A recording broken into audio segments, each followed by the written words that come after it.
Aku tidak langsung miskin karena judi online. Aku hancur pelan-pelan, tanpa sadar. Video ini bukan untuk menakut-nakuti, tapi kalau kamu masih bermain judi online, tolong tonton sampai habis. Ini adalah cerita yang mungkin tidak pernah kamu dengar dari teman-temanmu yang mengajakmu main. Ini adalah cerita tentang bagaimana sebuah permainan yang katanya cuma untuk iseng-iseng, berubah menjadi mimpi buruk yang merenggut segalanya. Mungkin kamu pernah dengar, atau bahkan mengalaminya sendiri. Cerita ini bukan hanya tentang aku, tapi tentang ribuan orang di luar sana yang terjebak dalam lingkaran setan yang sama. Semua berawal dari rasa penasaran. Dulu, ada teman yang bilang, "Bro, coba deh ini. Cuma buat hiburan kok, modalnya juga kecil." Aku ingat banget, pertama kali aku coba, aku cuma setor 10.000 rupiah. Cuma 10.000. Dan tahu apa yang terjadi? Aku menang. Mungkin cuma menang 20 atau 30.000, tapi perasaan senangnya itu luar biasa. Seakan-akan aku baru saja menemukan cara mudah untuk dapat uang tambahan. Disitulah jebakan pertamanya terjadi. Judi online, pada awalnya, tidak akan langsung membuatmu kalah telak. Sebaliknya, sistemnya sengaja dirancang untuk memberimu kemenangan-kemenangan kecil di awal. Kemenangan ini seperti suntikan dopamin langsung ke otak. Kita merasa pintar, merasa beruntung. Kita mulai percaya bahwa menang itu mudah. Padahal, itu semua hanya ilusi yang sengaja diciptakan. Aku mulai bermain lebih sering. Dari yang tadinya cuma iseng saat ada waktu luang, jadi setiap hari harus buka situs itu. Nominalnya pun mulai naik. Dari 10.000, jadi 50.000, lalu 100.000, dan terus bertambah. Setiap kali menang, rasanya ingin terus main. Setiap kali kalah, rasanya penasaran dan ingin balas dendam. Cuma kalah sedikit, putaran berikutnya pasti balik modal, pikirku waktu itu. Aku tidak sadar kalau aku sudah masuk lebih dalam ke dalam perangkap.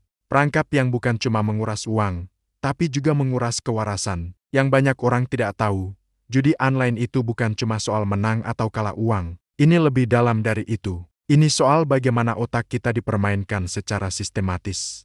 Sistem judi online, terutama slot, itu dirancang oleh para ahli psikologi. Mereka tahu persis bagaimana cara membuat kita ketagihan. Pernahkah kamu merasa nyaris menang? Mungkin 3 gambar yang sama hampir muncul, tapi gambar terakhirnya meleset sedikit. Itu bukan kebetulan. Itu namanya near miss effect.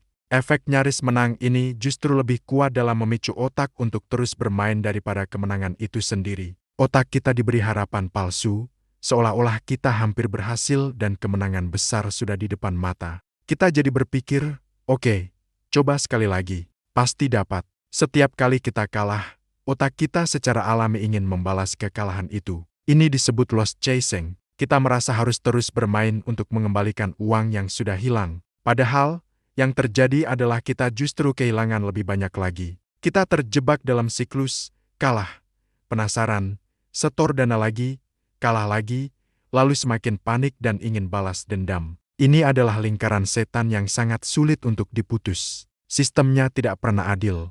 Peluang menangnya sudah diatur sedemikian rupa agar bandar selalu untung dalam jangka panjang. Tidak peduli seberapa hoki atau seberapa pintar strategi kita.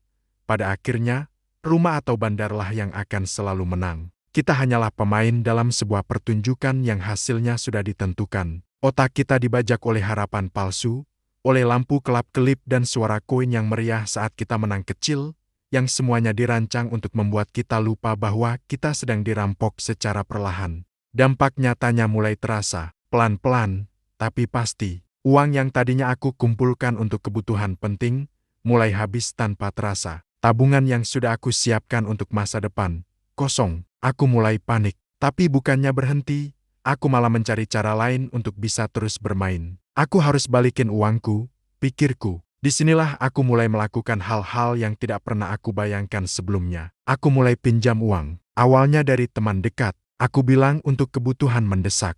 Lalu, saat utang menumpuk, aku mulai cari pinjaman online. Satu lubang kututup dengan lubang lainnya. Aku juga mulai berbohong kepada keluarga. Saat istriku bertanya uang belanja kenapa cepat habis, aku mencari-cari alasan. Saat orang tua bertanya kenapa aku kelihatan stres, aku bilang cuma karena pekerjaan. Setiap hari aku hidup dalam kebohongan. Rasa bersalah itu menghantuiku, tapi kecanduanku lebih kuat.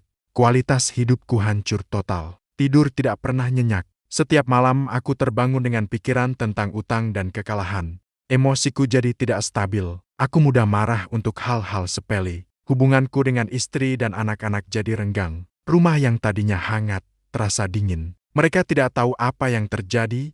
Mereka hanya melihat aku berubah menjadi orang yang pemarah dan penyendiri. Bukan cuma uang yang hilang. Yang paling menyakitkan adalah kepercayaan keluarga juga ikut hancur. Mereka mulai curiga. Tatapan mata mereka penuh dengan kekecewaan dan pertanyaan. Itulah harga termahal dari judi online. Harga yang tidak bisa dibayar dengan uang sebanyak apapun. Aku ingat satu malam, itu adalah titik terendah dalam hidupku. Aku duduk sendirian di ruang tamu yang gelap, sekitar jam 2 pagi. Di tanganku, layar HP masih menyala, menampilkan sisa saldo di akun judiku. Angkanya menunjukkan 0. Uang gajian terakhir sudah habis dalam beberapa jam saja. Utang pinjaman online sudah jatuh tempo. Aku tidak punya uang sepeser pun lagi. Aku menatap layar itu lama sekali. Kosong. Sama seperti perasaanku saat itu. Kosong, hampa, dan putus asa. Semua janji kemenangan besar, semua harapan untuk kaya mendadak, semuanya lenyap. Yang tersisa hanyalah penyesalan dan rasa malu yang luar biasa. Di momen hening itu, sebuah kesadaran menghantamku dengan keras. Judi online tidak pernah berniat membuatku kaya. Judi online tidak peduli dengan mimpiku atau keluargaku.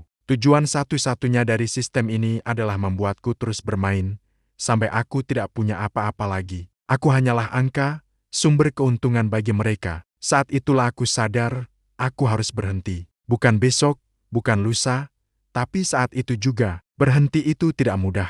Jujur saja, itu adalah salah satu perjuangan terberat dalam hidupku.